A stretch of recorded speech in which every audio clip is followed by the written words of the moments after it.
జై శ్రీరామ్. అది రాక్షసరాజు రావణుని లంకా పట్టణము. విశాలమైన దుర్గములతో చాలా దృఢముగా నిర్మించబడిన లంకా నగరము చుట్టూ విస్తారమైన సముద్రము పరచుకుని ఉంది. కోటకు 4 దిక్కులా మహాబలశాలురు మాయా రాక్షస వీరుల కాపలా దుర్గము లోపల రహస్య స్థానములో ఒక తోట కలదు. దాని పేరు అశోకవనము. రావణుడు సీతమ్మ తల్లిని అపహరించి ఆ అశోకవనములోనే బందీగా చేసెను. సీతమ్మ తల్లి చుట్టూ భయంకరాకారులైన రాక్షస స్త్రీలు అహర్నిశలు కాపలా కాస్తున్నారు. ఇంతటి కట్టుదిట్టాలను దాటి సీతామాతను చేరుకోవడము ఎవరికైనా దుస్సాధ్యమే. అన్నిటికన్నా ప్రధానమైన అవరోధము పట్టణాన్ని చుట్టుముట్టిన శతయోజన విస్తీర్ణమైన సముద్రము దాటడము. సముద్రము దాటకుండా నగర ప్రవేశము ఎలా వీలవుతుంది?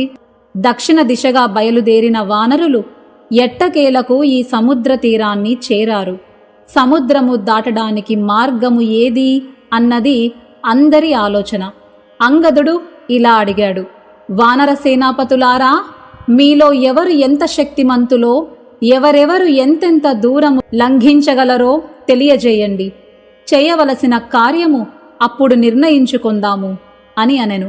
ఇలా అంగదుని మాటలు విని గజుడనే వానర యోధుడు, నేను 10 యోజనములు లంఘించగలను. గవాక్షుడు తాను 20 యోజనములు దాటగలనన్నాడు. శరభుడు 30 యోజనాల దూరము, వృషభుడనే వానర వీరుడు 40 యోజనాల దూరము దాటిపోగలమని చెప్పారు. మహా తేజస్వి వీరుడు అయిన గంధమాదనుడు 70 యోజనాలు దాటగలనని చెప్పాడు. మైంద ద్వివిధులనే కవలలు వానర వీరులు. తాము వరుసగా 60-70 యోజనాలు అనాయాసముగా దాటగలమని చెప్పారు.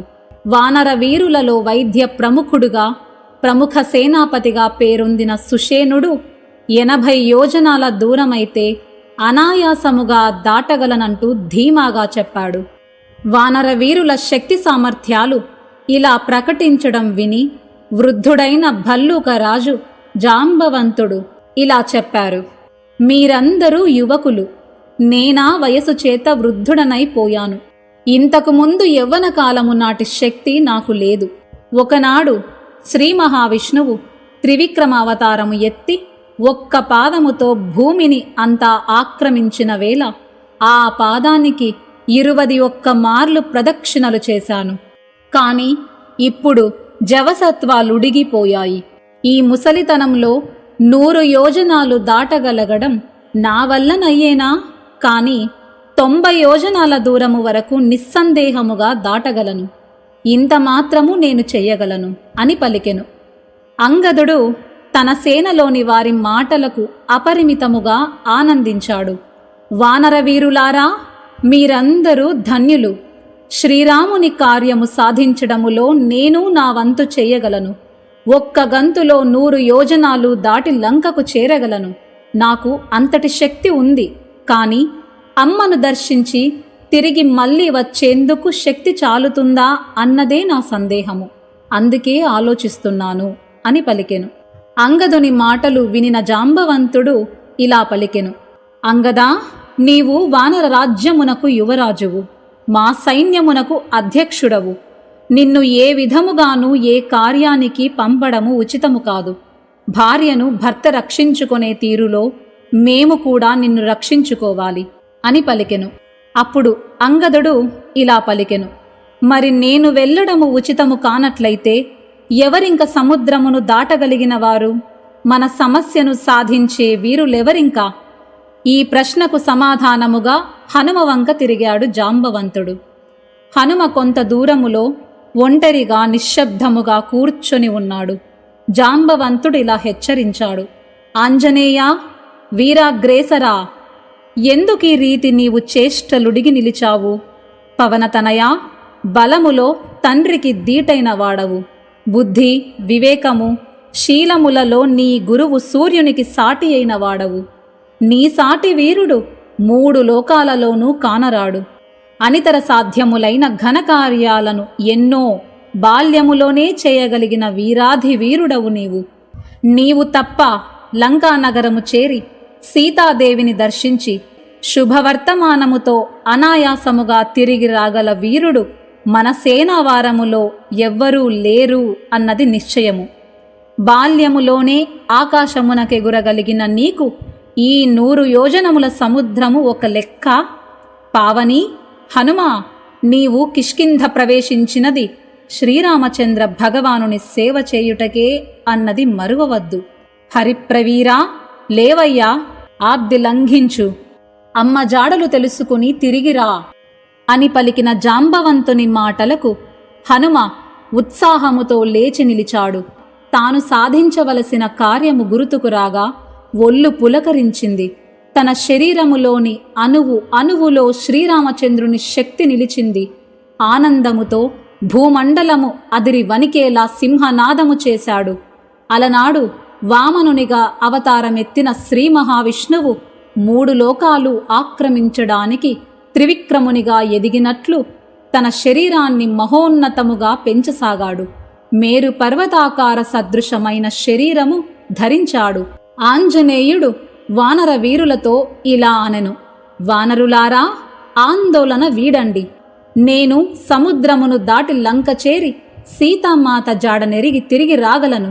లంకా నగరాన్ని భస్మీపటలము చేసి రావణుని సుపుత్రమిత్ర బాంధవముగా మట్టుపెట్టి సీతామాతను నాతో గొనివస్తాను. 1000 మాటలేలా రావణుని ప్రాణాలతో బంధించి లంకానగరమును త్రికూట పర్వత శిఖరములతో సహా పెకలించి రామచంద్రుని పాదాల ముందు పెట్టగలను. ఇదే నా ప్రతిజ్ఞ అని హనుమ మాటలు విని జాంబవంతుడిలా హెచ్చరించాడు. పవనతనయా, హనుమా, నీవు వీరాధివీరుడవు, అసహాయ శూరుడవు. నీవు తలచిన కార్యము తప్పక నెరవేర్చగలవు. విజయోస్తు. ఆంజనేయ, సీతమ్మ క్షేమ సమాచారము తెలుసుకుని తిరిగి రాగలవు. శ్రీరామచంద్రునితో కదలి వెళ్ళి లంకానగరమును లంకాధిపతిని యథేచ్ఛగా మట్టుపెట్టడము ఉచితము. నీ పరాక్రమాన్ని అప్పుడు ప్రదర్శించు. రామదాసుడవైన నీకు మార్గము క్షేమకరమగుగాక. వాయుదేవుడు రామకార్యసిద్ధికై నిన్ను అనుగమించుగాక. వానర వీరులందరూ ఈ మాటకు శ్లాఘించారు. విద్యా వయోవృద్ధుడైన జాంబవంతుని మాటలకు, సాటివారి ప్రశంసలకు ఉప్పొంగిన హనుమ ఆనందముతో మాటి మాటికి వాలము నేల తాడించాడు. మనసులో శ్రీరామునికి నమస్కరించాడు.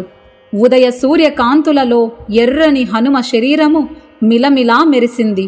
వానర వీరులందరి మధ్య నిలబడిన హనుమ ధైర్యము, ఉత్సాహము, పరాక్రమముతో, మిత్రులారా, కపివీరులారా, సర్వలోకాలకు ప్రాణమైన వాడు, సర్వసంచారి వాయుదేవుడు, తరులు తిరులు క్షణమాత్రకాలములో ఎగురగొట్టగలిగిన జవము జీవమూ కలిగిన వాడు ఆ స్వామి. ఆయన ఔర సపుత్రుడను నేను, ఆయన శక్తికి వారసుడను నేను. అవసరమైతే నా భుజశక్తితో సమస్త సాగరమును కల్లోలము చేయగలిగిన వాడను.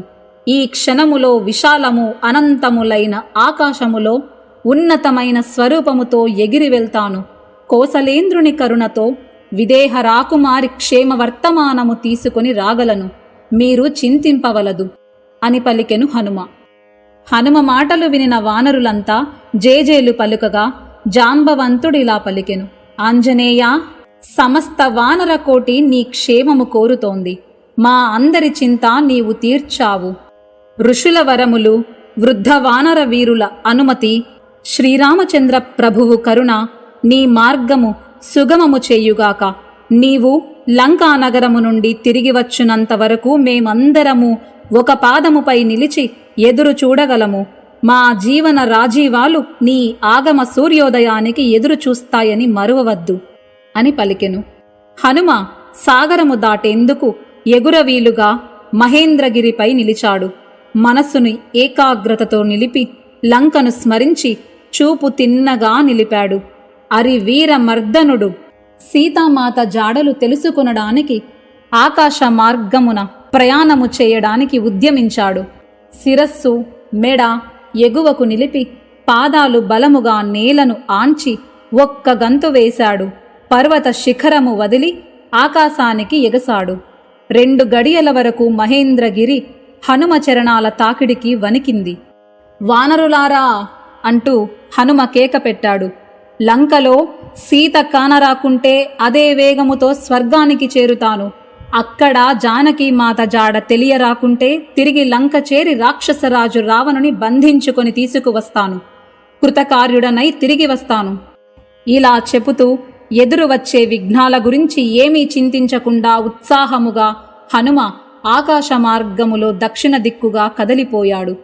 హనుమ వేగానికి కొండచరియల నుంచి వేరైన పూల మొక్కలు నీటి చాలు వరకు వచ్చే ప్రియబంధువుల వలె, మహావృక్షాలు రాజుని అనుసరించే సేనాపతుల వలె అనుసరించాయి.